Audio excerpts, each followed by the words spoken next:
Hello, everyone. How's your weekend?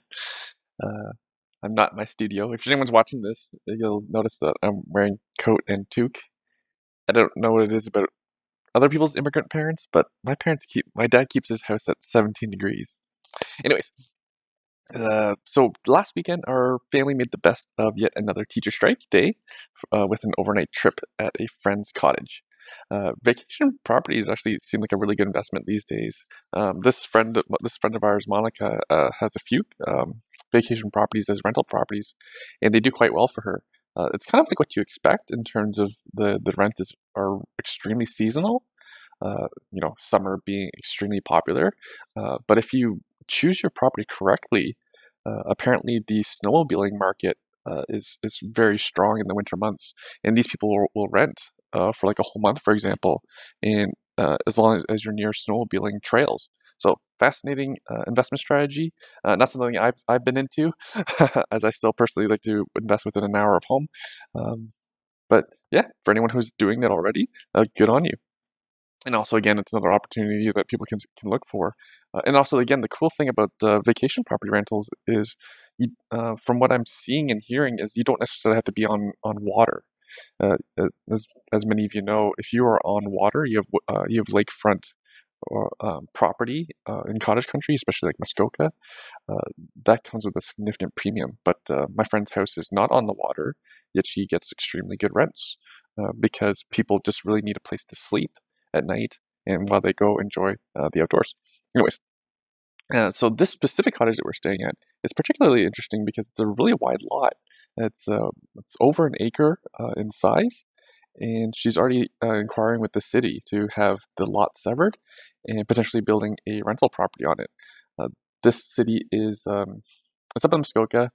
Uh, I forget which one, uh, but with Bill 140 and municipalities having to uh, give the province their plans to increase density, this particular city in Muskoka is allowing for um, a rental property to be built on existing properties as long as the zoning is met and setbacks and stuff like that.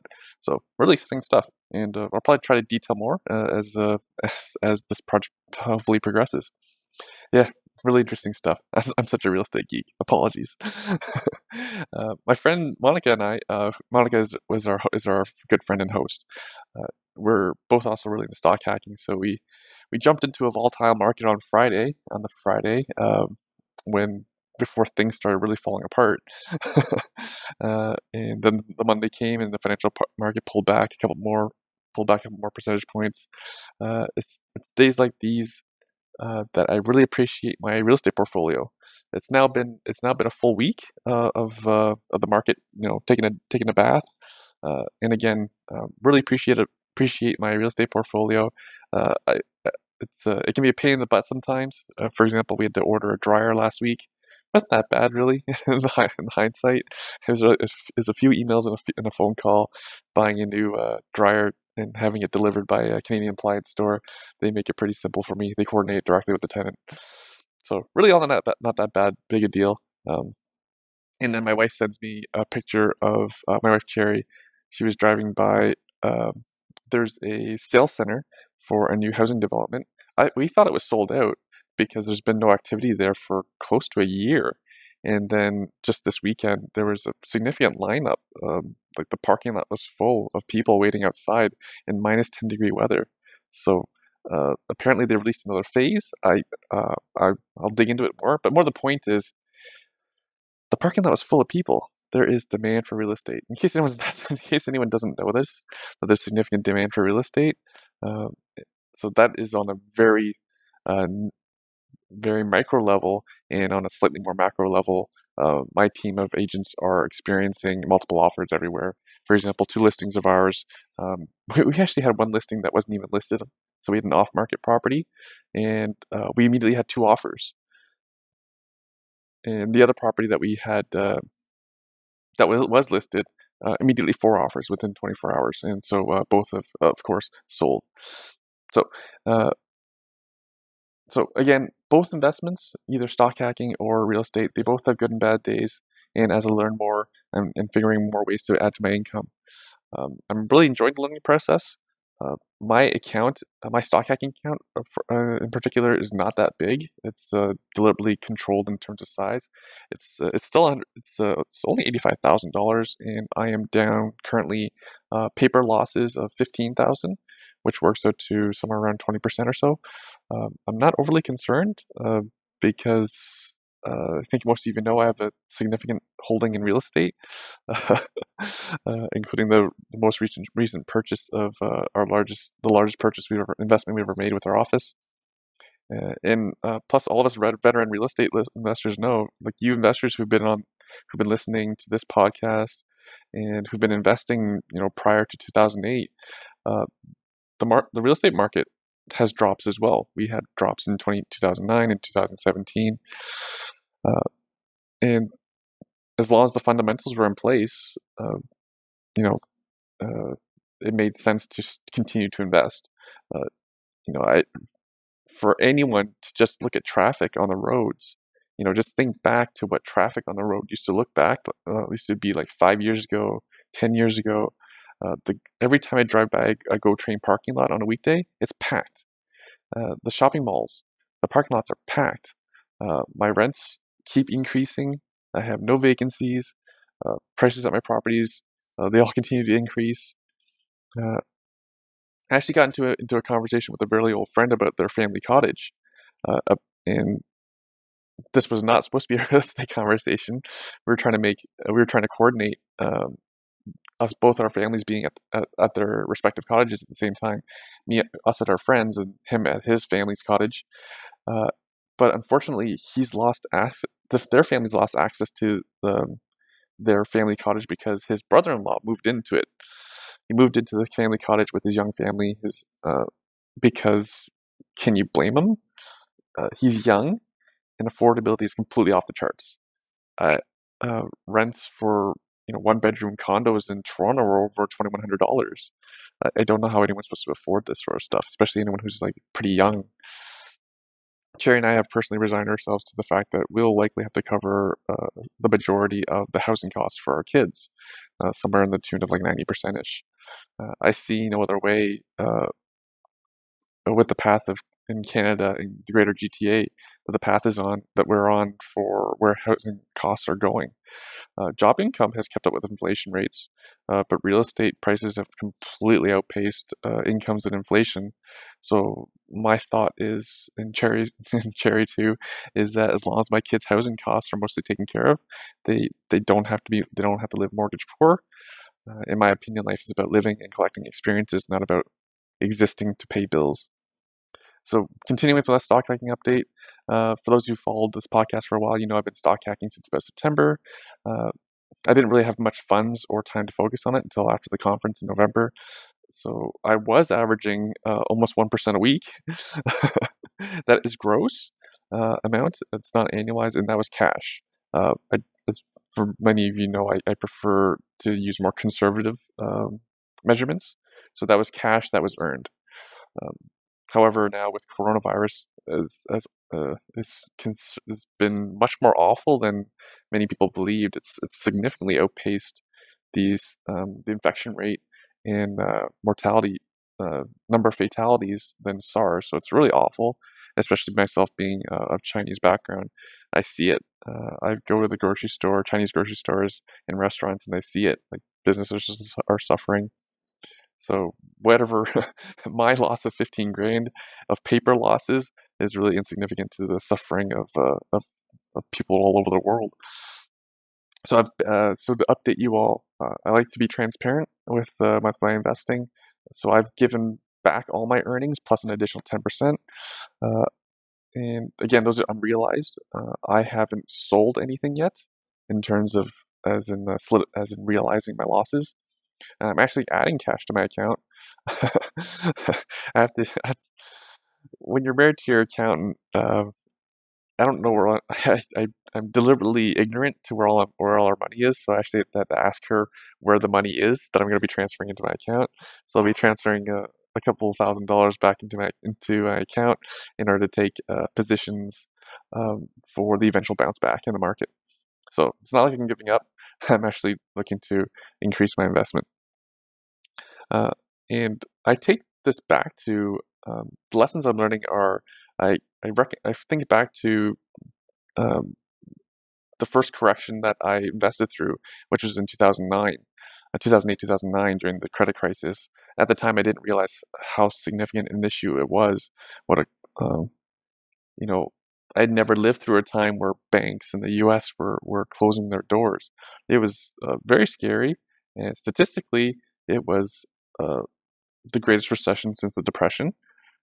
However, majority of my well, almost all of my investments were in real estate, and my real estate did wonderfully during that time. My really the only regret I had through 2008, 2009 was that I didn't buy more houses. In that time, we during that period with the pullback in real estate prices, we only bought one property. So my lesson was, and in hindsight, pretty much every investor who's been on the show, every veteran investor I've ever spoken to, they pretty much all regret not having bought more houses back in 2008, 2009. I think most of you know how prices and rents have gone since that time. So when 2017 hit, when the 2017 correction hit, after the provincial fair housing plan came to effect in Ontario, with the rent controls, the foreign buyer tax, those sorts of things, and then on top of that, the stress test was added on in early 2018. I actually invested in two houses during that period. Um, I know it's only two houses versus one house, but these two houses require significantly more investment because prices have gone up significantly more, pretty much doubled since 2008, more than that actually. Plus, I had to sweep both basements. If anyone doesn't know, renovation costs of labor and materials have gone up significantly, probably around 4 times since 2008, 2009. So in terms of dollars, it's still a significant investment to me. Uh, and at the time, when I was making offers on those properties, it was wonderful. It was wonderful to be the only offer on these MLS listings. Uh, I was offering on prices. I was offering prices below asking, and I included inspection conditions. So anyone who's making offers right now, who's doing that right now? Under asking and including inspection conditions. And I was doing like full 5 day, 5 business days for conditions. And this is not advice. This is just what I was doing because the market allowed for it. I was literally the only offer at the table. Hindsight being 2020, I think you all know how well the market's done since late 2017. We probably in my markets at least we reached the same level of 2017 highs by about March 2018. So as in the market was dipping after the fair housing plan in 2017, and in my market, mostly Hamilton, Ontario, our market returned to the same levels of the peak 2017 prices by about March 2018. So of course, these investments worked out really well. My rents continue to go up. My rents are probably up 20% from that time. For those same properties I bought in 2017, my rents are likely up 20%. So, and then how I relate this back to stock hacking is I may have to own some stocks like Microsoft, Nike, Starbucks. In my humble opinion, they're not going bankrupt. I still see people drinking Starbucks everywhere. I still see people overpaying for Nike shoes. And Microsoft cloud computing is legit, as far as I know. So I'm hoping to get these stocks at like 20 to 40% discounts. Am I happy about the downturn in the market or my unrealized losses? No. Do I see this as an opportunity? Yes, absolutely.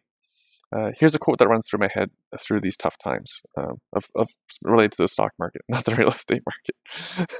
The stock market is a device for transferring money from the impatient to the patient. That's a quote from Warren Buffett. This quote works really well in real estate too, in my experience, and I've seen buy and hold investors create a lot more wealth than house flippers. Crazy, huh? We have some exciting announcements coming soon for the Stock Hacker Academy, intro to the options for non-finance professionals. Terry and I have been reading books. We've each hired a different coach, as we've been always looking for ways to improve our own investing and bring everyday people the best of the best to help them be successful. Partnering up with the godfather of selling options, we're going to deliver a brand new introduction course. So stay tuned for super exciting announcements on the Stock Hacker Academy version 2.0. And other news, following the completion of the advanced course of the Stock Hacker Academy advanced course with Theta Trading Co., Cherry and I and at iWin, we have no future plans to partner on projects with the Theta Trading Co. and Matthew and Omar. We would like to take this opportunity to thank them for all their efforts, everything they've contributed to spreading the word on what I consider to be a life skill, and we wish them all the best. I'd also like to take time to say thank you to the fans of this podcast for attending our free training classes on the #1 real estate investment strategy. We just had our 4th sold out class, and it's only end of February. I'm pretty sure the March class is already filling up significantly. I'm especially honored by the attendees who made it all the way from Ottawa, Ontario to attend the class. That's a 5-hour drive. Another young lady chose to fly in from Ottawa. Sometimes I forget to appreciate the vast amount of knowledge and quality delivered in these free 90 minutes, and it's great to meet fans of this podcast in person. For now, these classes are free, and I personally attend them, so if you want to come by, say hi, learn the #1 investment strategy that is practiced by pretty much all the top investors I know, including today's guest, then you'll want to sign up at www.investortraining.ca/free class. So this is specific to real estate. www.investortraining.ca/free class. On to this week's show with guest Mike Rosehart. Mike Rosehart is Canada's youngest early retiree, an Ivy business graduate. That's the best business school in Canada, by the way, the same school that I happen to go to. I'm just a lot older than Mike. Mike's a YouTube social media influencer, entrepreneur, and real estate investor in London, Ontario, with an 8-figure real estate portfolio comprising of over 50 buildings. Mike is an expert joint venture strategist with a wealth of experience in finding off-market private deals, flipping, renovating, and managing the bottom line, focused on cost control and maximize return on investment. Starting from humble beginnings without a dollar to his name, Mike bought his first property at age 19 and built his portfolio up to over 17 properties by the age of 24 using the BRRRR real estate snowball method. That's BRRRR. He retired from his day job as a senior analyst in IT business consulting in 2017 and has enjoyed financial independence ever since. Mike believes anyone can unlock F.I.R.E, F-I-R-E, and that real estate is one of the best vehicles to expedite the journey to freedom and maximize returns through leverage, cheap debt. Mike believes the secret to building wealth is simple: spend less, earn more, and maximize returns on the difference. Very honored and happy to have fellow alumni from the Ivy Business School, Mike Rosehart, and I cannot wait for you all to hear how he takes on mentors. I won't spoil it too much. I'm so excited to give to you Mike Rosehart. It's funny, I was talking to someone from yesterday in London, because they're a student at Western for their school project. So he's 19, he goes to Western. Nice. For his finance class, his project was to interview someone successful in finance. I'm like, I'm not from finance. At least I don't consider myself, so it's kind of funny. Nice. Still crushed it though, right? So that's why they interviewed you. I don't think so. His professor's telling him how he's not a fan of debt, which is a good thing, right? There's varying degrees of good use and bad use of debt, right? I have a lot of it. I imagine you have a fair amount, especially for someone your age. Oh yeah, 100%. Do you know how much you have in mortgages? I have over $7 million, I think, in mortgages. Jeez, a lot of it's JVs. So I don't know if you count the JV stuff. Yeah, a lot. Well, yeah, you're on the hook too, right? Yeah, exactly. Right? Not on my personal name, but yeah, definitely there's a lot, millions of debt for sure. I haven't tallied it up, but yeah, probably similar to yourself. Mm-hmm. So yeah, so to someone 19, that's like, it's completely unheard of. But wait, how old are you again? I am 27. I'll be 28 in November. Wow, getting old. That's awesome. It's funny because I was reading. I subscribed to the Globe and Mail. Maybe I shouldn't say these things, but I was reading an article in the financial section, and the headline was something around. Actually, let me dig it up.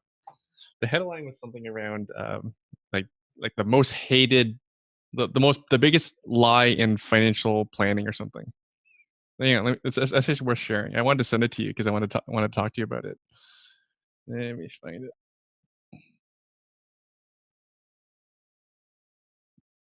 The biggest lies in financial planning. Yeah, it's not what you think though. It got me. Nuts. The first biggest lie: save money.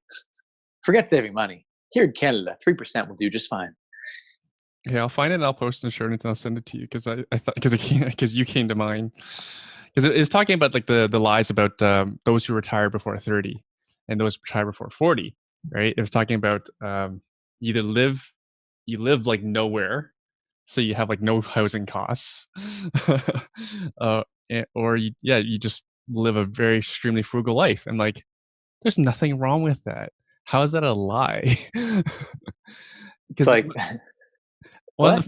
one of the first financially free people I met, she lived in Toronto, uh, doesn't have a car. She owned 2 triplexes. She lived in one of the units. The rest of the rent covered her living expenses. So, in my opinion, she's financially free, right? Very secure, right? Like, Sure, what's yeah. wrong? How is that a lie? No. Right? For people who don't do real estate, I guess, yeah. Let's try to solve this problem together. Actually, if you weren't investing in real estate, how would you get to your point without real estate? I don't know. Save more for longer, I guess. That's the only way. So again, so you're 27. Do you have an idea what your peers are making in terms of income? People you graduated with? Yeah, I got buddies like from Ivy, you mean, Mm-hmm. or from Western? Yeah, so like from Ivy, yeah, like some guys making like in the 6 figures for sure. Mm-hmm. Mm-hmm. Are they worth more than you? No, no, not even the bankers. And then if you look at the happiness equation, oh boy, because geez. Just so to give the listeners some context, both Mike and I went to the same business school. There's a bit of a delta in their ages, about almost 14 years. I can't believe it, man. You look so young for your age. Seriously. Thank you. It's the kids keep me young. That's a complete lie. Yeah, I was gonna say, are you sure they're hanging from the bags on your eyes all the time? Just hanging there, screaming. I used to not get carded until I had kids, and then I regularly got carded. But anyways, that's not their fault. Where was I? Oh yes. So to give the listener context, like both Mike and I went to business school, and about probably for our class, around over a third became bankers, mostly investment bankers, and so they were working between 70 to 100 hours a week, which is to some people they might like it. But when you worked at their hourly rate, it actually wasn't a very good income, right? No. Yeah, it was actually very similar to McDonald's. Especially initially. Yeah, especially like the first 2 years or 3 years. Yeah. Yeah, you basically give up a lot of your some of the best years of your life for that. But when you graduated school, what were you thinking in terms of like career? Like you didn't drink that Kool-Aid apparently. No. Banking, consulting, get a job. Yeah, I don't know. I suppose about 17, I went off to Western, right? And in my dorm rooms, I decided I was going to be going to Ivy and chase that path, right? And you probably were on a similar mindset when you were going to Ivy, right? At the time, most of us going to Ivy, we justified the expensive tuition and we justify all of that investment of, because it's a lot of time investment too, right? We justify all that by saying, hey, like, we're going to spend the next 4 years of our life in intense studies to do really well so we can get the best job. And once we get into that great job in consulting or banking or whatever it is that we love, then we're going to have made it, right? And we'll be happy. And I don't know, I guess around 18, I got lucky. I did some internships and I talked to some people who were like partners at KPMG and places like that. And those guys didn't seem very happy. Most of them were divorced, despite making maybe $400,000 or $500,000 a year salaries. A lot of them had a lot of debt. A lot of them still had to work. A lot of them didn't seem that happy. And I'm like, wow. How old were they? Sorry, Mike, how old are they? 40s, probably 50s. I don't know. Okay. They were young partners, but I remember thinking to myself, like, some of these partners, they drove really nice cars. They had great houses. They probably even had a Rolex on. But looking at some of these guys and girls, it's like they had great salaries and they weren't necessarily happy. A lot of them seemed very stressed, overworked, tired. And I'm like, this is a life I could have if I just chase this career path, but it's not a life I want.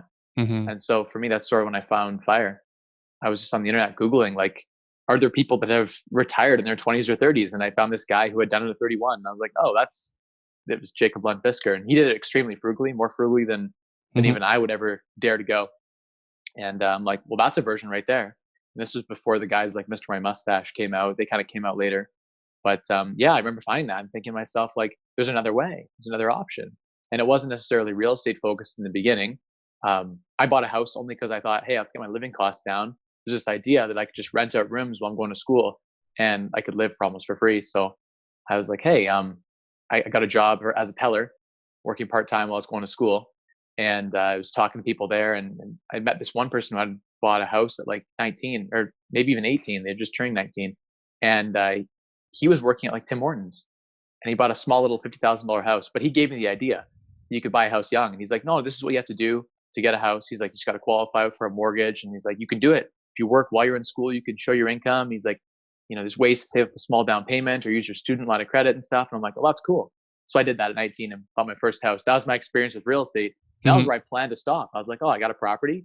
I'm good. I'm going to do this, work hard and save and just invest in stocks. And so I was doing the stock thing. And then I got a real taste of real estate. And when I was, 21, I graduated from school and started working full time in consulting. And I didn't buy any real estate right away, but about a year or so into working, I was almost 22. I bought my second property, my rental property. And I started seeing the figures and confirmed them for myself and was like, wow, I'm getting 30% cash on cash returns here. And that's without any appreciation at all. And I'm like, that's amazing. London's got a gold mine here. What am I doing? Not getting more of other people's money, the bank's money. At the time, it was like, 2.5%, 3%. I'm like, wow, this is, we're talking 2012 was my first one. 2014 was my second. So it's like, at that time, it was a really great time in the market to be investing. And I didn't know a whole lot. There weren't a lot of podcasts. I didn't follow anything online really. It's just sort of stumbled on it and was like, there's these rental properties that can cash flow amazingly. And so that that got me started on it. And then once I was hooked, I'm like, okay, I still want to retire early. That was always my goal. I'm like, if I use real estate, instead of retiring at say 35 or 29, I could do it at like 24. And so I just started crunching the numbers in Excel and I'm like, geez, real estate's an attractive way to build passive income and somewhat passive income quickly. So that's what attracted me to real estate. With leverage, it makes your returns greater than any other asset class, because where can you borrow at 3% levered 5 to 1 against an asset class that has an ROA, or return on asset, of like nearly 10% in London. So I was borrowing at a cost of debt of 3% and a return on asset of 10%, levered 5 to 1. So there's a 7% spread there, levered 5 to 1, which means I got 35% return using other people's money, give or take. So that was attractive even without appreciation. And then appreciation happened too. And there was forced equity plays like BRRRRs. I started BRRRRing, and that worked really well too, because then I was getting, 2, 3, 400% return on my money. And so I kind of turned, like, I'd saved up about 200 grand working. My wife and I just living really frugally and just saving everything 100% on my paycheck, and half of her paycheck is what we saved from day one, like from when we were 17, 18, both working through school. We graduated school debt free from Ivy. And I actually had equity at the time in my property already. And we just were saving aggressively. And that sort of catapulted, right? With real estate, you could take 250 grand, lever it up and buy a couple $1 million in real estate. And then all of a sudden you could turn that into $1 million in equity pretty quick. And then it can become 2, right? And then 3. And now I've learned, after I retired 3 years ago, my net worth's like doubled just from not being at a job anymore. The last 3 years, my net worth's grown exponentially because of that. So real estate's an amazing tool to unlock wealth. Yeah, you kind of wonder why more people don't do it. Can we go back to your second property you bought when you're 22 years old? Do you remember what you bought it for? It's a great question. I want to say 210,000. It was a attached freehold house. So it was like a townhouse, but it had no condo fee. It was a freehold townhouse, which in London is sort of a little miracle, because rental licenses don't apply, even to this day, to freehold properties. So there's no rental licenses at all and no limits. So it was an illegal duplex, but the fire inspector couldn't enter because it was freehold. And there was 5 of us on an association together with no condo fee, and they couldn't touch us. So we were all just cranking out 7-bedroom student rentals legally, and the city couldn't touch us. So it was completely legal. Like, I actually brought the fire inspector in and said, you can't do anything. He's like, you're right. Attached housing, freehold, we can't, there's no regulation on it. Right. So that was kind of my first property. It was super exciting when I discovered that little known fact. And I got such good cash flow, I think, on a $210,000 property. What's a room go for? What did a room go for back then versus today? Back then it was like $399, I think, $400 for a That's bedroom. fantastic. Now it's probably like $600, right? Or something like that. So yeah, it was great back then. I was getting good cash flow. One of the rooms, they were small rooms. It was a small house, but like it was an illegal duplex basically, right? So I had the basement rented out. One of the rooms it was just tiny. They wouldn't even consider it a bedroom, but I just rented the whole apartment together, and it was a walkout basement at the back. So they got their own separate entrance. They paid a premium for that. So I think back then I had the whole basement apartment rented out. It was like a 1+1, like a 2-bedroom kind of thing for, geez, I don't know, $600, probably worth 1,100 now. It's crazy how when minimum wage jumped up, from $10 to almost 15, it was like 14 when that jump happened. Rents just went crazy in London, and that basically started the housing boom in London. Was the minimum wage spike jumped rents like 30%, and London just like took off with a number of other catalyst factors. But I got to thank the Ontario government, because London had been flat for like 6 years, and then they went and thought they would solve this crisis they had with the minimum wage increase that just doubled rent. So it went crazy in a good way for real estate investors anyway. Yeah, let's think that through though. By paying you more, you're probably buying more houses, so you hire more people. Exactly. It generates more for the whole economy. It's a net positive, right? Yeah. It's a win for everyone. Oh yeah, totally. Tough for the small business owner, but we won't talk about that. Yeah, exactly. So you had a kitchen in the basement too? Yeah. It was a full apartment? Yeah, it was a full apartment down there. It was sort of a duplex. It wasn't a legal duplex, but again, these properties were it had been that way for a long time. I didn't convert it. Like, it had been that way for well over 20 years. But because there was no rental licenses on this property, it didn't need me in London. There was nothing that was really, there was nothing required for it. So yeah, it's a good property. So it was close to the university. It was about a 5-minute drive from the university, about a 10-minute walk from Western University. That's fantastic. That's close. So it was a great location. It was just off of Western Road, kind of near Warncliffe. And do you know Warncliffe in Oxford area? I lived up very close to there. Yeah, so it's right near there. Yeah. That's so. So what do you think the total rent was for this first house that you bought 210 for? You said 600 for the basement. It was rented to students when I got it upstairs, and I re-rented like 2 of the rooms. But yeah, I think it was. I can't remember. It would have been 1% rule, I guess, around 2,200 a month. I think it was 2,200 a month when I bought it, because the rents were really, really low. And I got it up from there. I think I got it up to like 2,800 or something, if I remember right. Yeah. But that was great cash flow back then, right? Like $210,000 property. Had great cash flow. In any day. Yeah, I mean, today I would love that property. I would jump all over that. What do you think it's worth today? Oh, geez, I don't know. In the 300s for sure. I would think even more based on this income. Yeah, potentially even more. It is attached, right? So it's not like detached, right? But I sold it. When did I sell it? 2016 for $240 something. Why'd you sell it? At the time, I had two deals closing, and I needed proof of down payment for them to close. There was some technicality with financing, and I sold it to a friend of mine actually. So they actually live in it now. The owner occupy it. It's actually in 6 bedrooms now that I think about it. It's 6 bedrooms. He lives in the upper unit, and the basement rents out and covers their mortgage. So as a buddy of mine at work, I sold it to him. And why did I sell it? Because I had 2 more deals closing, and the idea was I had a bunch of equity trapped in this property. It was I couldn't refinance it. The bank said no. At the time, I didn't know how to ask, for different brokers. I took the no from the 2 guys I asked at, TD and Bank of Montreal, right? And I didn't know any mortgage brokers. So they said, no, you can't refinance it right now. This isn't, it's not going to qualify. So I sold it and pulled my equity out and bought 2 more. I did that a couple times. So I sold a property, or I refinanced a property and then bought 2 more. So it was part of my strategy in trying to grow it. The property I bought was for 300. I think it was 350,000. The one I bought in place of the one that I sold for around 240 something. And this one was an 11-bedroom triplex near Western that had like 5,000 in rents. So the numbers were like 2% rule. Like, it was just insane. People were like, at the time it needed a lot of rehab work. I ended up selling it for almost 500 grand. That next property that I rolled money into, right? So it made sense at the time. The velocity of my money was much faster by rolling it. In hindsight, like from a tax perspective, I probably should have held it and refinanced it, but I did what I did. I had low earnings at that time anyway, so it was not a problem. The capital gains were very minor. What's your strategy today? Still student rentals? Yeah, no, I do a little bit of everything. I got some like 7-plexes and stuff like that. I got some student rentals near Western and Fanshawe. I got some duplexes and triplexes and family rentals. I've got a few Airbnbs that we've been wrestling with, about 5 of those. I love Airbnb. It's been fantastic.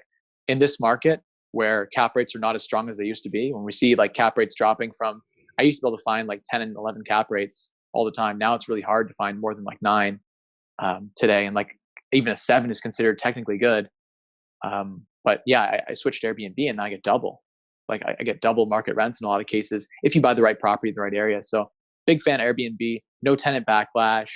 If there's any damages, you just charge their credit card. It's fantastic in that sense. Mm-hmm. Whereas you can't do that as a landlord, right? There's a lot of, the Oh, legislation is against small us in a big claims way. court. Exactly, right? Just the hoops you have to get to small claims court and Yeah, pay to do it. I just got tired of dealing with a lot of the drama. Yeah. What is my strategy today? I grow only for my mentees. Like I buy more properties for them. I have guys that like I live in a bungalow, but it's got a walkout basement, right? So it's sort of like like a bunker. From the front it looks small, but from the back it's huge. And so it's got a 4-bedroom, 3-bath, double walkout apartment in the basement. So there's 2 walkout entrances. And then I live upstairs in a 4-bed, 3-bath. So it's kind of a nice situation where like it's soundproofed completely. They have their own dedicated entrances and they live with me, and we joint venture on properties. And I just do it because it's more fun to do it with some young guys and help shape them and grow them. So that's my vision right now, is just doing that. I was looking at a mansion in Orlando. I actually have an offer on it right now. I was in vacation. I just came back yesterday from Orlando, Florida, and I was there and I found this luxury niche there. It's like these mega mansions, and it's really cool. So I'm going to purchase one there with an investor. We're going to have some real fun. I'm going to spend some time, I think 2-3 months a year in Orlando. So that'll be fun. I'll explore what Orlando has to offer and be a little bit of a snowbird, so to speak. So that's what's up right now. And you got to understand that like in the last year and a half, I bought like 60 properties, right? Like we acquired $10 million in real estate in a year, and we did like 50 JVs and a partner of mine. And then we're not doing it anymore. He's doing a different business now. So we kind of scaled that down, but I still have all these properties and all these headaches. And by accident, we created like a construction company and property management. And it became more than I wanted. It became a job. And so my goal now is scaled back. I brought in a property management company. I don't talk to tenants at all anymore. I don't interface with that side of the business anymore. I'm focused strictly on like, I have my own brokerage. And so I'm not really a realtor, but I have realtors on my team, and I'm focused specifically on finding deals, mostly for myself and my network. I enjoy that. I like looking at properties. That's what I do for fun on like vacation. I go look at some properties. That's just me. So that's what I'm doing now these days. That's crazy. This is amazing. I had no idea. Orlando mansion, will it be ready in March? I mean, I'm in Orlando in March. Are you? I might be closing on it in March. Just swing by and take a look. It's Awesome. Gonna be like Harry Potter castle or something. It'll be cool. No, I'll take you through. We'll do a video. It'll be fun. That'd be awesome. Yeah, I think we're there. I'll let you know when we're there. Yeah, Sounds good. We're going to Disney. We're going to Disney. How many kids do you have? 2. 2 kids. For now. Adding more? Maybe. We've thought about it. We're not close to the idea. 27. Wow. How many properties do you have now? 28 this year in November. What do we have? Jeez, I don't even know. I think I've done about 76 or so, 75 properties in total, but I've sold some over time as well. Like as certain partners, had things come up in their life and they wanted to sell. And I sold a whole bunch. In 2017, when I first retired, I sold 11 properties off, staged over 2 tax years. And I don't know. What do we have now? Somewhere around 50 right now, 50 something properties, I would say right now. You have a track anywhere between, so you don't lose any of them? Oh, I got it on a spreadsheet. I could pull it up and look through. But you don't want to forget about a house. No. I can recite them all by memory, actually. Oh, very good. Nice. Yeah. I know most of the tenants' names still. Not so much anymore, but I did know every tenant's name and exactly what they're paying in rent, and I had the layouts memorized in my head. Now it's less so. Right. But, yeah. Very cool. It was fun. I wanted to prove to myself that it was possible. A buddy of mine challenged me and was like, if you could do 12 deals, I did 12 deals in a year. It was aggressively before I quit my job in 2017. I just started on a buying rampage, and I retired and had to deal with all the backlog of all that work when you buy a whole bunch of properties. There's a lot of onboarding and renovating and things. But I just challenged myself. I was like, hey, what could I actually do in a year? And a buddy of mine was like super motivated to make money, and he kind of pulled me out of retirement and was like, dude, you're just like playing video games all day and like going to the movies and like hanging out with your family. Like, aren't you bored? Like, don't you want to do something? He was an Ivy grad too. He's like, man, we should let's go do something. Let's go like build something really cool. And he's like, I'll handle all the ops, and you just focus on what you love, which is like finding deals under market value. You go find private deals for us, and you help me find some crews, and I'll manage the ops. And it got big quick. And truth be told, I think we got in over our head, and it was just job. It felt like a job. like a really stressful job. And so that's why we stopped doing it. But Mm-hmm. it was fun. For a time, I really loved it. We closed I think at one time I closed like 10 deals in a weekend, like bought 10 properties in a weekend. I felt like a Superman. It's like a high. Whenever you buy a property, you know the feeling. It's amazing because there's an endorphin rush. There's emotion attached to it. There's also like the analytics side being satiated. It feels very satisfying. And so for a time, I really loved it. I was like king in London buying like a lot of the off-market stuff. It was fun. So what's your day look like now? Or what's your ideal day in terms of like... Yeah, it's a good question. I'm not quite at the ideal day. I'm always working towards what the ideal is, but what did I do today? So we flew back from Orlando yesterday, and we had a direct flight from Swoop, by the way, check them out. I think they fly direct to Hamilton too. Swoop is amazing. We flew for $100 a person, direct flight from London to Orlando, and it was a 2-hour flight. No layovers, nothing. So that's fantastic. I think they fly to Hamilton too. So check them out. They're fantastic. They're making me want to go invest there because it's so easy to get to Orlando in like 2 hours. But what does an ideal day look like? I guess yesterday just looked like we were hanging out in the airport together and just spending time and that, and a bit of social media. But like, what does a normal day look like? I don't know. Like a normal weekday. Yeah, good question. So I guess I get up around 10 o'clock most days. I'm not an early riser. I know like a lot of people are about the early morning movement. I just haven't been about that since I quit my job about 3 years ago. I used to rise early for work, and I get up before work and like get into that headspace. But now that I don't work anymore, around 10 o'clock, I usually get up. The reason for that is like my kids go to bed around 8 o'clock. I tuck my daughter and I do my bedtime routine. And then I get my chance to unwind and to like really do my business planning, and the house gets quiet. My wife's an early morning person, so she goes to bed at like 10 o'clock.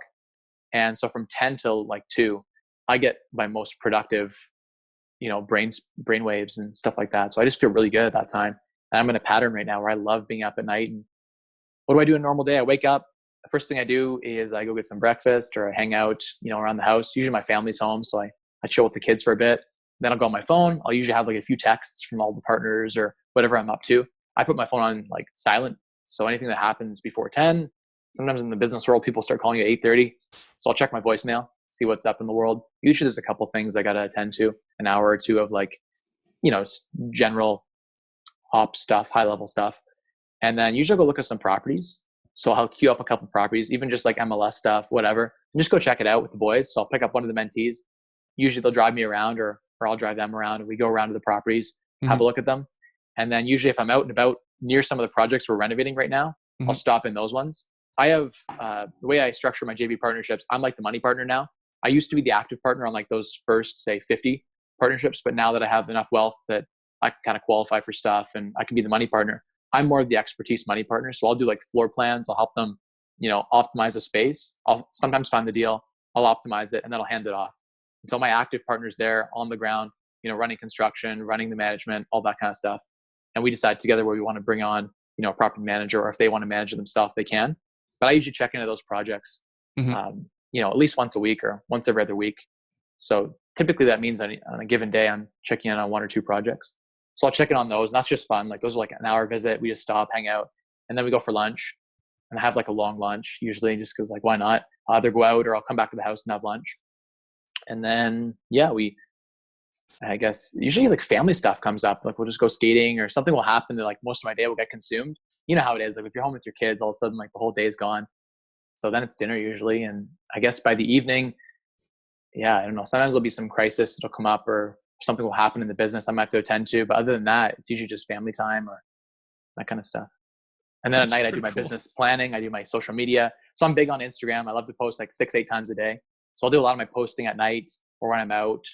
And so I'll do my Instagram posts. I'll respond to all my DMs. I get a lot of DMs. So I'll have like 20 or so DMs I got to respond to in the evening. So I'll respond to all those DMs. And I'll do my YouTube comment responding to in the evening, usually when I'm sitting in front of the TV, which I know TVs are terrible. It's like veg out, but I'm a big movie buff. I love to watch movies and good TV series. So I usually have that playing while I'm on my laptop, and I watch a lot of TV. It's bad, I know, but I enjoy it. It's a guilty pleasure. So yeah, that's a day, I guess. How could it be better? I don't know. I just keep living life. And if I don't like a day, I just change it, right? For a long time, like in 2018, 2019, despite being, retired, I was spending 12 hours going around to the properties and stuff, right? And things were stressful. I was on the phone a lot more than I wanted to. I was at home with the kids a lot of the time, but not physically present. You know what I mean? Like on my phone texting, not spending time with my kids and like quality time, like like, oh, that's great, honey. And then she'd keep playing with her toys, but I wasn't really present. And so my thing for 2020 has been like, be more active and present.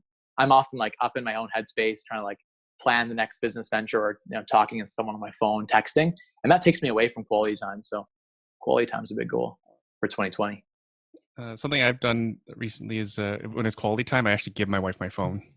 That's smart. So then I have no more control over it, and then I have no responsibility for it. That's smart. I think part of it was just the letting go of responsibility, because I no longer can control it. So then my mind can give up on it. It's now it's kind of like out of sight, out of mind. Like, right. That's smart. Yeah. Something to try. That. She literally puts it in her purse. Might give that a try. Yeah, because one of my excuses was, oh, what if something happens and I need my phone? Like, so then I steal my phone and it still bothers me, and then I look at it. But if my wife has it, I still have my phone, but I don't have control of it. That's smart.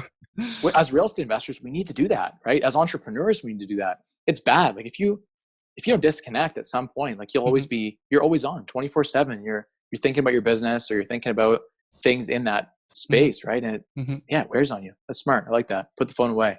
Good advice. It's the most important JV that anyone will really ever have. Yeah.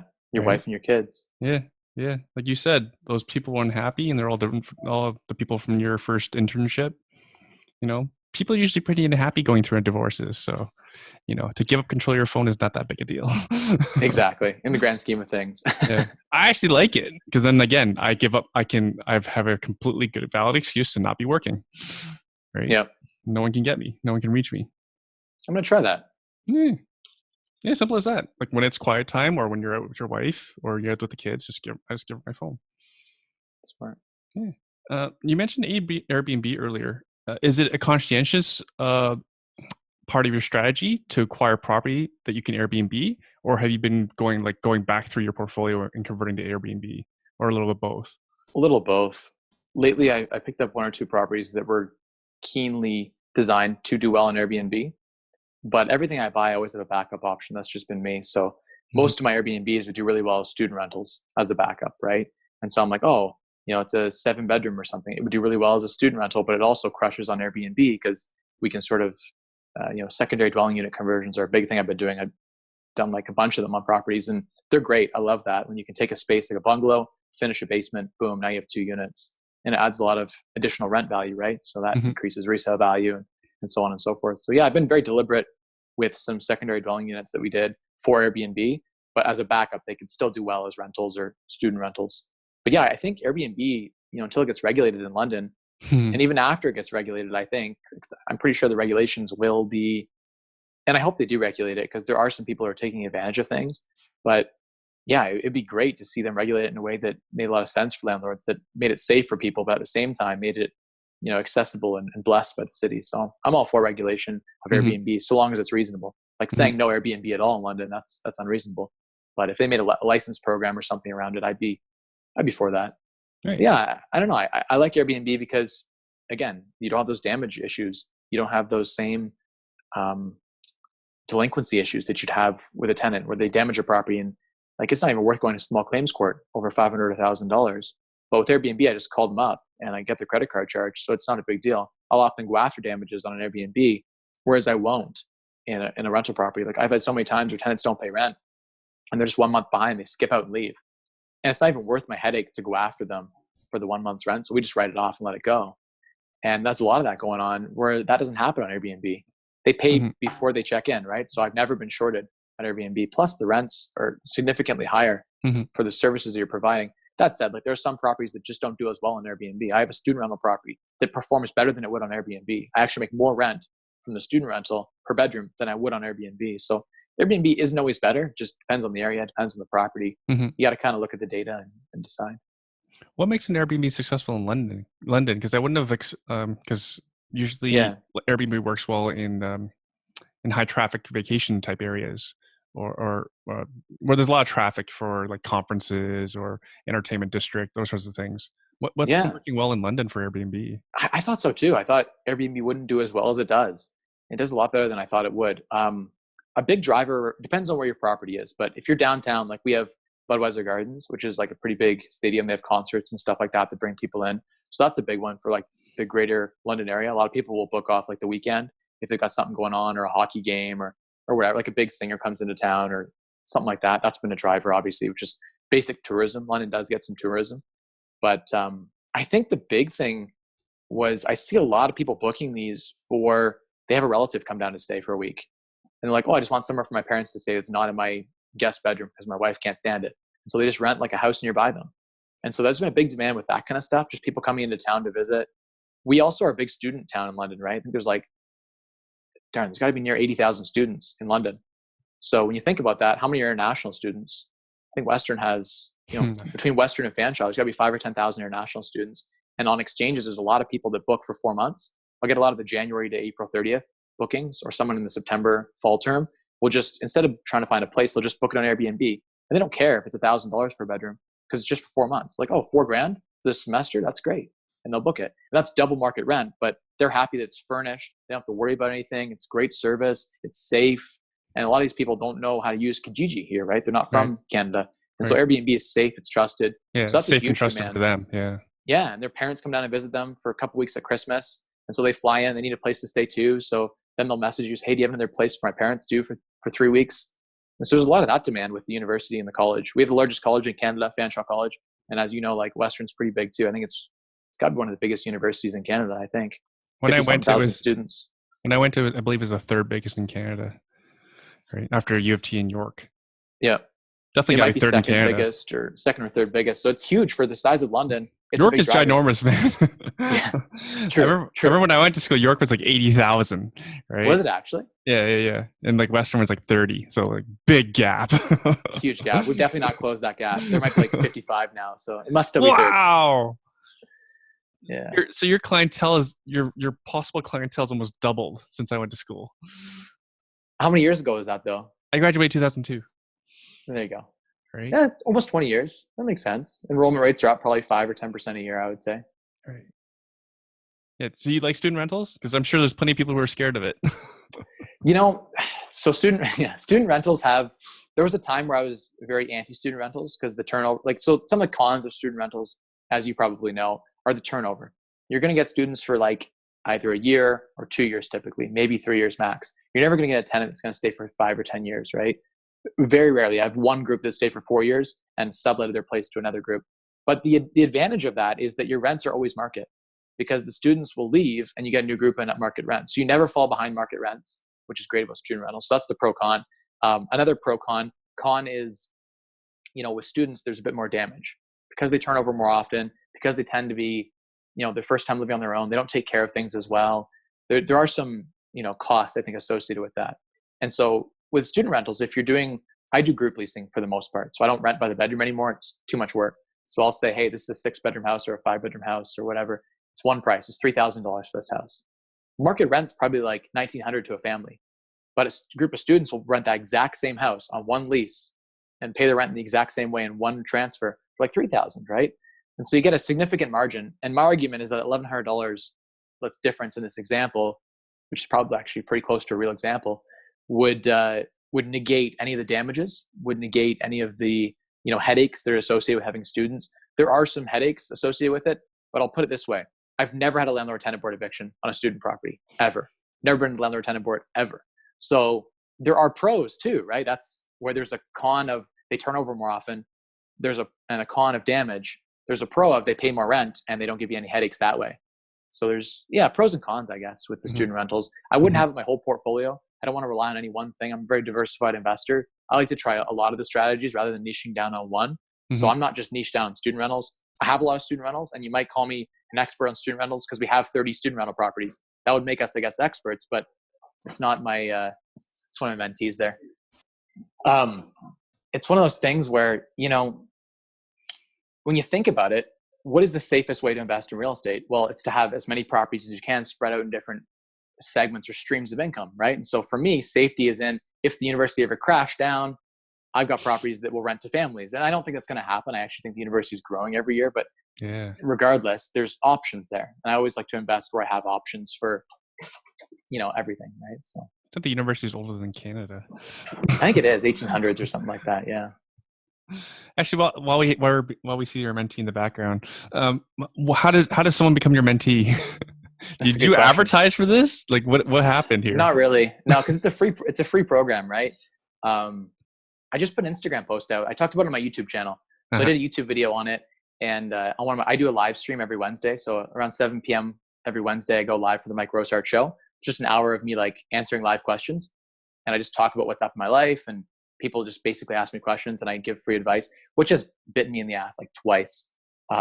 Someone took a clip from the video and called me like what did I say? Like I wouldn't rent to poor people or something. They tried to use it against me, and they played the clip, the landlord tenant board, and like it was so dramatic. I was like, I've never had social media come back on me in this way. But the way they took it out of context, like they took a clip of what I had said out of context, and like anyway. But yeah, so to answer your question with the mentee program, it's good. I posted out there that I had desire to be around people who are also interested in real estate and wanted to live and breathe that, and I also have a desire to teach. And so I thought, well, I don't really want to be a teacher. I don't really have an interest in the job, but it'd be kind of cool to sort of mentor guys through joint venture partnership, and I wouldn't have to do the heavy lifting. And hey, these guys, most of them that applied to the program, their time wasn't very valuable, so they're willing to donate, most of their time to managing the properties. Right? Mm-hmm. They have interest in doing joint venture partnerships where maybe they get half the profit for putting all the work in. I don't have to do anything, and I get half the profit for doing nothing. All I do is put the deal together and the financing. So it was sort of a win-win situation where I was looking for someone who was wanting to change their life. And so I took on 4 mentees, or actually 3 mentees originally. And I was just sort of posted it out there, and a bunch of guys reached out, and some girls too. And I only picked guys, I guess. My wife was probably more keen on that since they live with us and I spend a lot of time with them. She was like, wouldn't it be kind of weird to have like a girl mentee, like living in the basement, you hanging out, like teaching them all the time. So I chose guys, but it's also she can mentor the girls. She could mentor the girls, and we'd be open to that if someone ever wanted to. I don't know if she'd be open to that. I have to talk to her, but I don't want to talk for her. But it's very rewarding. Like I've been doing it for a year now, a little bit longer than a year. And the guy you saw, Jonas, there, he's got $1.5 million, $1.6 million in real estate now, and he's looking to grow and get a whole bunch more in properties. He was working at Home Depot before, like a minimum wage job, right? And so his life is transformed in a big way from, selling materials at Home Depot to now having a whole bunch of properties and having great cash flow. He's reaching financial independence, not by the traditional 4% rule definition, but through real estate investing income. It's somewhat passive. We'll call it half passive. This is wild. What are you looking for? And did you have like a job description? It's not a job description. I don't have It's not a job. It's just like, come live with me and follow me around. I'm not going to pay you anything. You might make some money if I like you. We'll do joint venture partnerships together, but I'm not promising anything. Right. And that was basically the ask. Like, come relocate your life. Like one of the guys moved from North Bay. Another one's moved from out of province. One from Toronto. It's like, uproot your life and come join me here. Yeah. 24-year-old guys like leave their job and come live here. And it's real estate's been good to me. It'll probably be good to you if you're in my inner circle. I can promise you there'll be opportunities you wouldn't have had otherwise. And that's proved true for them. So yeah, what did I look for? I guess young, hungry guys who I'd like to hang out with. And that's a big one, is fit. Like there were lots of people who applied who were extremely qualified. They had like, master's degrees and stuff like that. Right. And I don't even look for that. Like most of my mentees don't even have degrees. They went to college for a year or two, and were just working. Maybe they were lost or wanted to get into real estate, but didn't know how to get into real estate. Right. And so for me, it's just finding someone who's got the right attitude, who wants to be in it. And it's also fun. Like going around looking at properties by yourself it gets a little dull after a while, but it's fun if I bring guys with me and like, hey, this is what you look for at this property. And so it's, some people charge for this kind of thing. For me, it's a win-win, right? Like I get to have people who are there who want to pick up the slack, all the things I don't want to do. Mm-hmm. And they get to make some money in the process. So it's a win-win. And I get to hang out with guys that love real estate, that are 100% loyal and dedicated to the same mission I am. Right. So you basically teach them to become the active real estate expert. Basically. So then they're how they're making money is 50% of the deal. So they get cash flow and appreciation by cash flow, mortgage pay down, appreciation. Yeah. By trading sweat equity.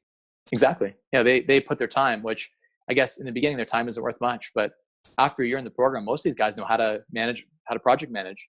They know how to find a deal. What is a deal, right? So now they have a useful set of skills that are valuable. Mm-hmm. And so I like to think that I've helped transform their lives. Mm-hmm. And that's where I get a lot of value, is watching them grow and then having them, transform before my eyes. So it's as rewarding as teaching, I think, even more so maybe because it's so intense, because it is full time all the time. Yeah. And there's a lot of money in the end. Yeah, it's a win-win for everyone, right? I make a lot of money when we do deals together, because often they'll find deals or they'll get out there and do a lot of the work too, right? And they don't know how to put the deal together, but I do. I have the network of people that can close on a good deal, right? Or even I can just come up to the table, and in a lot of cases I did that, where I was providing the money and I was their money partner in a lot of cases, right? And that's a win-win for everyone. It's fun. Just think, if you're working at Home Depot, how long it takes to make $1 million. Oh, geez, yeah. I don't want to do the math. The math on that is like decades. Painful. Decades. Yeah. It's painful. And it's taxed badly. It is. It's true. No capital gains deferrals at all. Yeah, you pay full tax. So do they pay it all? Do they pay rent or anything? Anything? Yeah, so I do take a deposit of last month's rent when they come. Okay. That keeps them honest, keeps them serious. But a room's like $500-$600, right? So that's basically what I take as like deposit when they come, to show they're serious, to say they're going to come and take the spot.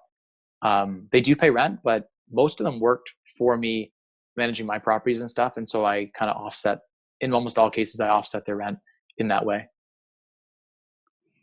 But this is fascinating. They had to be willing, I think, and have the energy. There was one guy we had join the program who had to leave after 2 months. And that was just because like the mindset wasn't there, wasn't willing to work hard. And you can't come here and like play video games and hang out and expect to like just live for free and get deals, right? Like some people don't understand that with real estate, it's actually a lot of work. Like you have to be on your phone a lot. You got to be project managing. If you drop the ball for a day or two, geez, I mean, things will really go awry on your project. So you have to actually have a set of skills to be successful in real estate. And some people just don't have that. Or they find out they don't like real estate and they're like, hey, this is a really hard job. Feels like a job and it's hard. And I'm like, it is. Real estate can be. If you don't have the right systems in place when you're getting started, trying to project manage is a lot of work, right? Doing the construction and the deal find, how much work it can be. If you close on a couple properties all at once, you can be over your head pretty quick. Yeah. But the hourly rate's better than minimum wage. Oh, definitely better than minimum wage. But if you're making, say, $100,000 a year, then it might be comparable, especially in the beginning when you're first developing your skills. It'd be hard to leave a really good job and join this program. So some people have asked me, like I have people who have applied who make $100,000 a year, and they're like, should I quit and join the program? It depends. Depends on what your goals are, right? Like, will you make more in your first year? No. Will you make more in 5 or 10 years? Probably yes. Yeah, it'll be more hockey stick. Exactly. Versus, I don't know what the growth path for someone who already makes 6 figures, someone who already makes $100,000. It's kind of hard to get to like 160, right? Exactly. You get to a certain plateau point, right? And you can't get any further really. Mike, this is fascinating. You just made this idea up yourself to have people move into your basement and teach them stuff?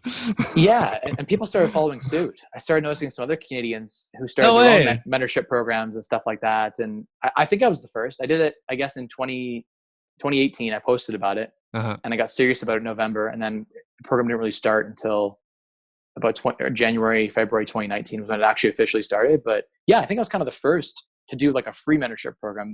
I looked on, there's like the Stefan Arnios of the world who have these kinds of coaching programs that charge, exorbitant amounts of money. Not to say anything, his program's cool and all that. And lots of people have been through it and had a lot of success. But I was like, geez, there's got to be a program for the guy who doesn't have any money, who's just starting out, who has the energy, like is me when I was 18 or 19, but doesn't have the money yet and wants to accelerate their journey.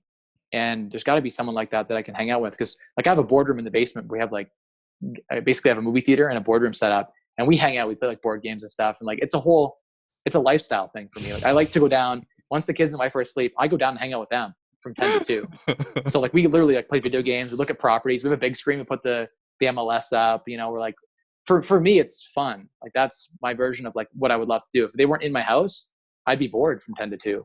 Like I wouldn't have that quiet time to watch movies and do MLS deals and hang out with them. Right. What's your wife think about all this? She's actually extremely accepting. We've been together, 11 years this year. And so we're like high school sweethearts, right? Since like 16. So 11 years together. And I would say her best quality is she's extremely loyal and extremely accepting. It's one of my favorite things about her. And she's super kind too. I love that about her as well.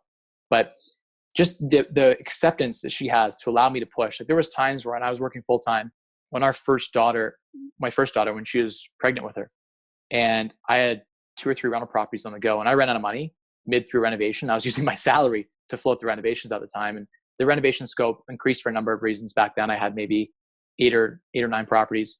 And it was at a time where like I didn't have any JV partners yet.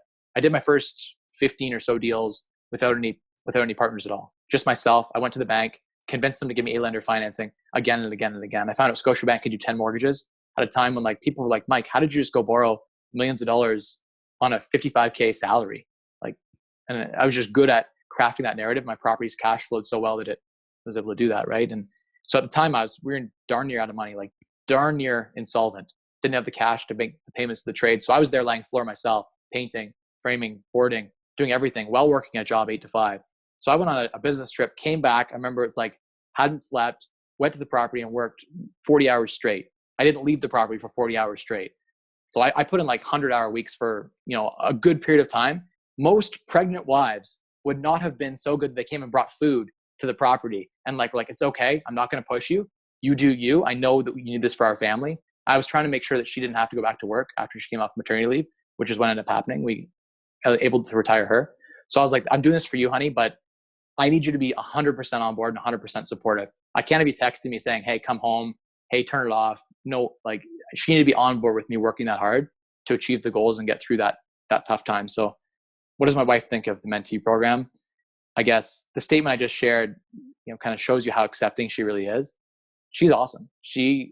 They're part of our life. Like, let me give you an example. Jonas, who is sitting down there behind me, he's the godfather to my second born. That's how ingrained he is in my family. He comes on family vacations with me. The mentees are part of my family. Like they're like brothers. You know what I mean? It's like almost a lifelong thing. Even though I know they'll move on and have their own houses and their own stuff, it's a lifelong bond. It's closer than a fraternity almost in some ways, right? And so I invest a lot of time in these guys and they invest a lot in me. And my wife, at first, I think she was skeptical, but I sort of pitched it like this. I was like, look, we've been house hackers since I was like 19, right? So we've always had like a duplex where we rent out another unit in our house. And she always has made sure, like in the last 6 years for sure, that every property we lived in, I soundproof the hell out of it. So like 2 layers of 5/8 drywall, resilient channel, rock salt, all that, right? So we don't have to hear each other. And in this case, I used green glue between the 2 layers of 5/8 on resilient channel, double rock salt. I went all out, right? But she's like, these are the rules. Like there's certain times I have to be with the family and I have to disconnect from that world, and family's first. That's like a big thing for her. But the second thing is she has to make sure that they are like good with our kids. So part of the screening is making sure they're actually cool with our family because they're becoming part of the family in some ways. And yeah, so is she okay with the program? I think so. I think she likes it better than having random tenants living in our basement apartment. I think she likes it better that she has people she can count on. Sometimes if, something's going on, she can count on Jonas to come up and watch the kids for a little bit, right? Or, that sort of thing. So it's like, having your parents or something live in your in-law suite. That's what it's kind of like in some ways. So they become part of our family. I think in the beginning, she was very apprehensive. Like, I remember she may put like a deadbolt lock on our unit and make sure like that there was no way they could ever get up through the laundry into our unit, and like had to be separated and completely like they're in their own unit and they're like a tenant. She treated them that way in the beginning, right? But I think over time she warmed up to the idea, and I think she likes it a lot now. This is wild. So Mike, we're running out of time. I have to ask you about raising money because you're 27 turning 28. Where were you raising money? Not the bank, like people to give you down payment money, right? Pay for renovations and stuff.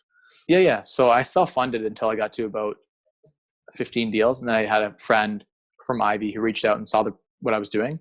I was like, dude, I need to be a part of this. So we did 3 JVs together, and it was just like a friend, right? So his parents had lots of money.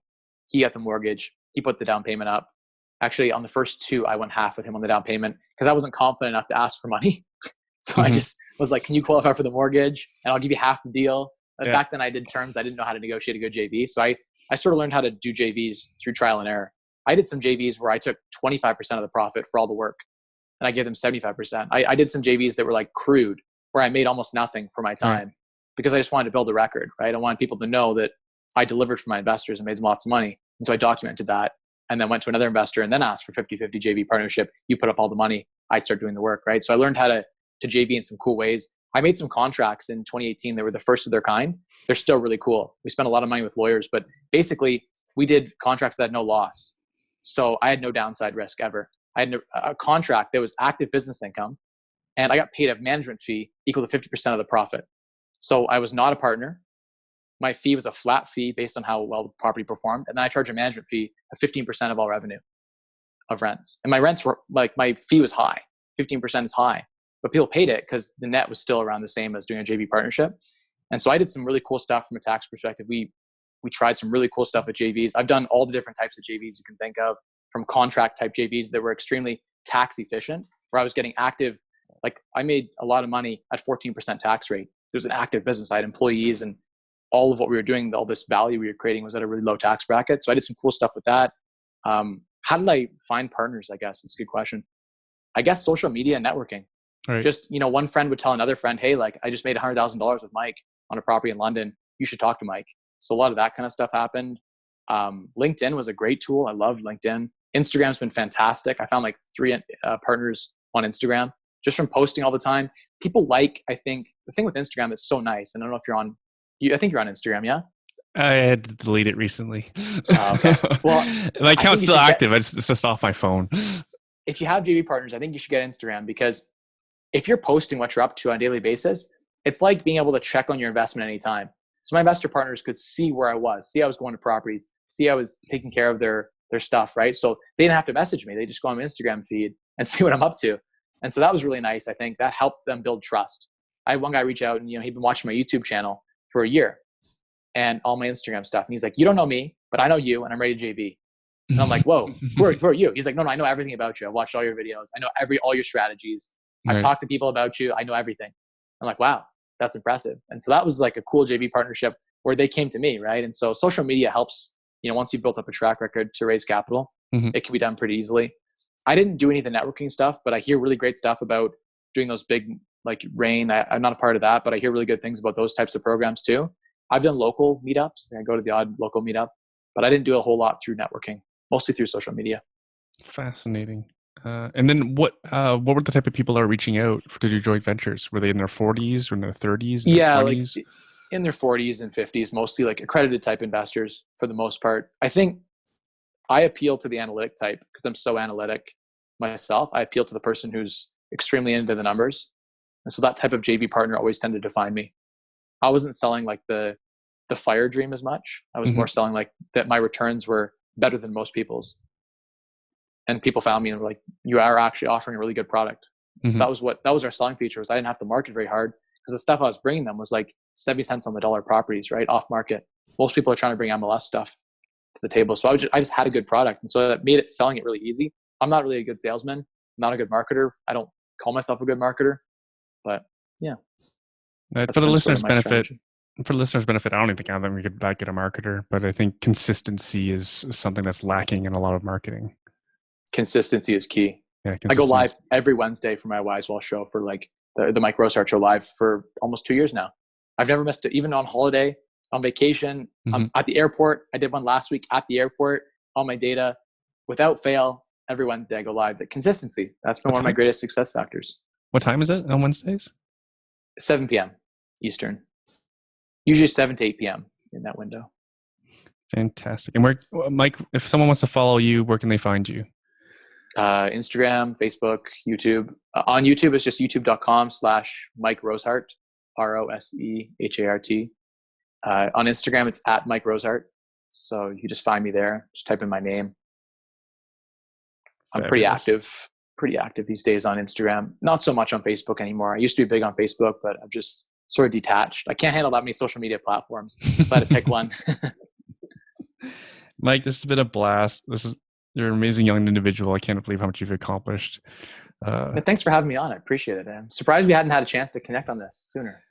Yeah, it's just, I don't know why. It's actually, you know why I reached out? Because a fellow Western grad said, hey, do you know Mike? Because you were in the paper just recently, were you not? But within the last 2 months? Was I? I think so. He sent me an article. You're either on the news or you're in the paper, and he sent me a link and like, you should interview this guy. Like, yeah, I know Mike. I don't know why I haven't had him on yet. And that's why I messaged you on the CBC article about like where they shamed me as a landlord or something like that. No, it was positive. No? It was positive. Oh. It's more like that false hope type stuff about how you can't retire before 30. There's been some good media lately. Actually, today I was on the Huffington Post. in France. I made it in France. I'm on the Mandarin site, so people send me the Mandarin links. So someone, I think they ran an article in the Sun Media in the UK, and it got like #1 trending in the UK. And so I had thousands of people follow me from the UK, and then people started picking it up from there. So I was on the Tamron Hall Daily Show. It was an ABC show in early January here. That was kind of cool to be on, like my first real television, talk show appearance, which was cool. They played up the frugality a lot. They didn't focus on real estate. All the questions were like, you were so frugal. Like you rented out rooms in your house and you bike to work. Like, oh, I could never live like that. You didn't like go to Starbucks. Like, oh, and it's like, we still went to Starbucks, just very rarely. We were just very frugal, and they played that up in a big way. And that's like the New York, in New York, everyone's spending like crazy. So they couldn't understand, but yeah, it was all right. They never mentioned how many properties you had and how much rental income was coming in. I don't think they had mentioned that at all. They were just extremely focused. They might have mentioned it once, but I think they were so focused on the frugality piece. Right. And so I leaned into it. We had some fun with it. That's a miss. That's a miss for the listeners' benefit, for the viewers. I think so too.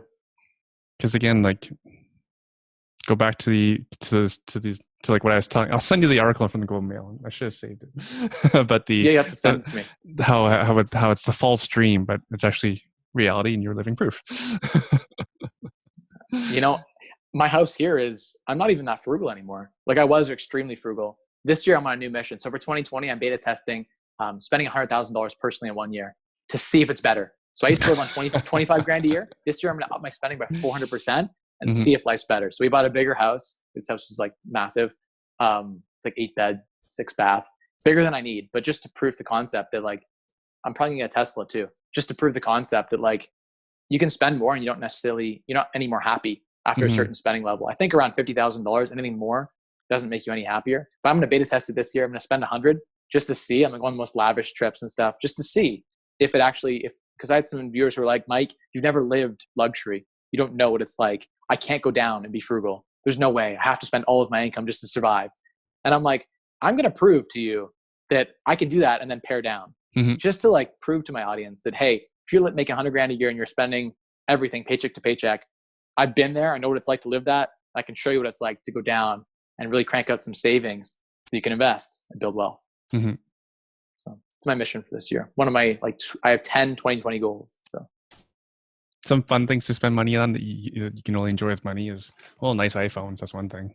iPhones are one thing. And custom suits. That's okay. Yeah. Custom suits. They'll hold their value too, probably, if you got them on sale. It's just the thing is, if it's a custom suit, it looks better than a brand name off the rack, right? Like you can go buy one of those like really fancy Italian names in the store, but a custom suit just looks better, and often it costs less. Really interesting. Yeah. Oh yeah, totally. What else should I spend my money on? What else do you spend money on? How old are your kids? 4 in a month and 7 months old. Disney cruises, I hear, are good. And only the rich people can afford those. And they're expensive. I'll have to do Disney cruise. Those are expensive. And again, only people with money can do it. All right. So I haven't done that yet, but I have two trips planned for Disney this year. One Orlando, one in Hong Kong. It's just how the timing works out. But yeah, Disney and kids. And again, only people with money can do those things. So that's one of the things. Try it out and see. Yeah, try it out, especially when your kids are older. They'll appreciate it better. But again, yeah, those are the things that come top of mind. Nice socks, nice underwear, things that only money can afford. I'll have to try it all out and see if it's better. See if the life is actually better. Yeah, or even just like experiences. For example, like I've had some friends who are really well off. Like what are your pastimes? Like besides gaming, movies, hanging out with the boys, game boards. I'm a nerd, man. Like my hobbies are all cheap. I go hiking, do a lot of like outdoor stuff. Again, doesn't cost anything. Right. But like my wife wants to go hike in this Utah gorge thing, right? And again, only people with money can do these things.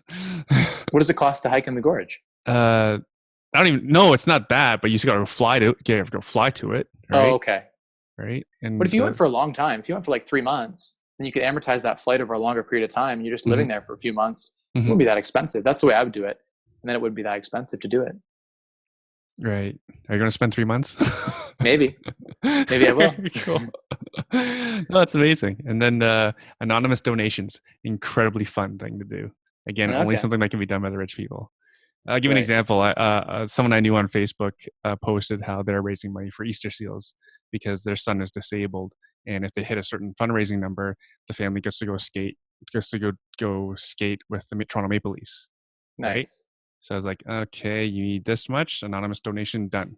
And I just watch on social media and watch them have fun. That's cool. That is cool, right? So when people say like the rich are evil and shit like that, like, you know, whatever. Yeah. Like this is the stuff that I find fun, right? Yeah, I like anonymous that. donations Good are one. fun. Anonymous donations. That's cool. They're very fun. Changing someone's life in a big way. That's cool. I don't know if it wasn't life changing, but No. Okay. but they had, you know, if you're someone that wants to skate with the Maple Leafs, that's a pretty nice treat. Right. What did it Right? just went to the Easter Seals, or did it go to the actual like family that was? No, so it like everyone has like their own fundraising page or whatever. Oh, okay. I see what you're saying. So I donate to their fundraising page, and that money goes to Easter Seals, right? So Nice. then, yeah, but like that is fun stuff in my opinion. And a tax receipt probably too. There you go. Somewhere, yeah. Charity work is fun, you know. Yeah, no, it is fun. You know, drop a bunch of money on somebody. You know, I last Christmas I bought this family just lost their father, family of 6 kids, and I bought them a PlayStation 4. Nice. All right, because I remember what it meant to my brother and I to get a Nintendo for Christmas, and here they're coming into the worst Christmas ever. And hey, why not? I've always wanted a PS4. I love games too. I just never make time for it now. So I bought myself a PS4 to give to them. Love it. Right. Love it. Yeah. And again, like, yeah, you know, you don't have to spend that money if you're only spending 25K, but if you have 100 grand to spend, it's a fun way to spend money. Yeah. Yeah. Having impact in people's lives, like just find people who need that. Right. I do the same thing every Christmas. I go and find someone who's a family in need, and we go buy groceries or something. It's fun.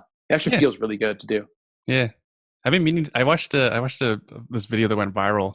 All they did was really simple. When someone went to go pay for their groceries, they would just sneak in and hand the cashier cash and walk away.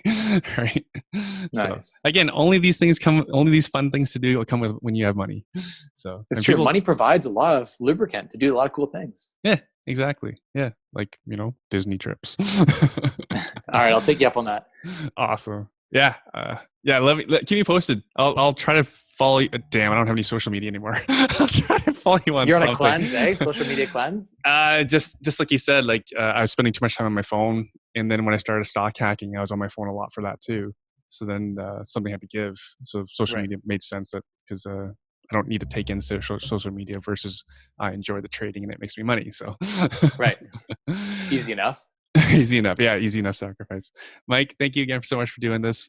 One more last time. Where can people follow you, social media wise? Yeah, so you can follow me on Facebook at Mike Rosehart. You can follow me on Instagram at Mike Rosehart. Follow me on YouTube. Just type in my name, Mike Rosehart. My last name's Rosehart. That's it. Fantastic. All right. Thank you again for doing this. All right. Thanks for having me on. Appreciate it. Hit me up in March when you're in Orlando. And if I'm in Orlando, I'll try to remember to hit you up too, and we can connect at the castle. That'd be sick. I have to book my trip still.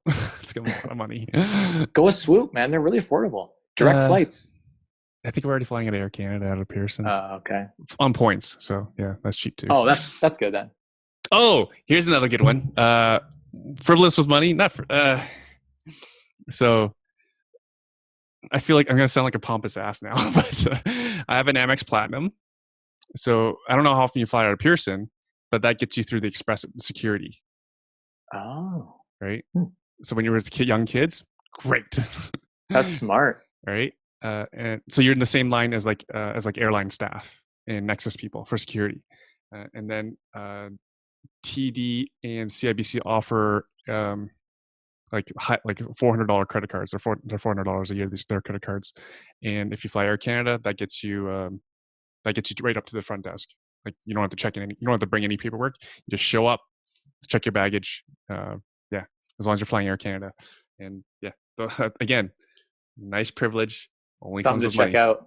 Yeah, that's cool. If you want to get frivolous, that is frivolous. You that probably spend a lot on your credit. You likely spend a lot on your credit cards. Do you not? Yeah, I do. Right, so like these credit cards give you like 1.25 points per dollar you spend. It's not like a normal card, 1.25 points. Most for the level down, it's usually 1 point. Oh, okay. Yeah. So it's like 25% better. Yeah. So if you're spending, I'm gonna guess your rental budgets are high and your credit card bills are probably high. So it might be worth it for you for only $400. Might even be free. Like the points might negate the whole fee. Totally. Something to think about. Credit card hacking. I like that. Yeah. Because that's how they make money. They probably I bet you those credit card companies like people like you, and you might as well take advantage of those benefits. I've used it in the airports. They have the free lounges, the food and stuff. You get priority passes. I love those. Those are great with the World Elite. Yeah. The Amex gets you into the nice one in Pearson, so that's always fun. Nice. So yeah, all things that only come with that. There are many things that are nice in life that are free. There are a lot of things that are in life that are very nice that cost a lot of money. Yeah, it's true. And that's why real estate's a nice way to make a lot of that money. So cool. Yeah, exactly. All right. Thank you again, Mike, for doing this. See ya. Have a great day. You too.